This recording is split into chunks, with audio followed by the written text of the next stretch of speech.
The queen was suddenly attacked by a demon, but the king threw his only weapon into the air. It ended up piercing his own body. The king's body instantly turned to stone. He sank to the bottom of the sea with the sacred sword. This left a deep trauma on the 3-year-old prince. 20 years passed quickly. The water level outside the castle suddenly dropped rapidly. Overnight, the riverbed completely dried up. A sword was lodged in one of the rocks. All the soldiers tried to pull the sword out, but not a single one succeeded. The king recognized the sword immediately. This was the sword of the previous king, Uther. The king suddenly felt uneasy. He immediately went to consult the water demon. That's when he learned that Uther's son Arthur was still alive. If Arthur pulled out the sword, everyone would know that Arthur was the rightful heir. So the king immediately ordered all young men to come and try to pull the sword. Arthur was among them. He had no idea about the truth. The moment Arthur touched the sword, he began to feel pain. Arthur quickly let go in fear. The soldiers nearby didn't notice anything unusual. Instead, they mocked him to leave if he couldn't do it. Arthur ignored them. He reached out with both hands and grabbed the sword again. Something miraculous happened. The sacred sword suddenly emitted a white light. Even the ground began to shake. Arthur kept pulling. He pulled the sacred sword out as everyone watched in shock. The king in the castle sensed what was happening. He ordered his soldiers to capture Arthur immediately. But before the soldiers could approach,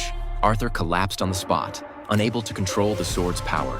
When he woke up, he found himself at an execution ground. Arthur had no power to resist. He could only let them push him onto the chopping block. At this critical moment, a sorceress cast her magic. She controlled an eagle to disrupt the execution. The king also suddenly became dizzy. He could only retreat to the castle under his guards' protection. Then 2 strong men rushed out from the crowd. They knocked down the blocking guards and rescued Arthur. They worked together with the sorceress in blue robes. They finally jumped off a cliff and escaped the pursuit. Arthur was brought into a mysterious cave. He learned that his rescuers were all his father's former followers. They had been hiding in the mountains for years to find Arthur and to overthrow the king's tyrannical rule. But the sudden change was hard for Arthur to accept.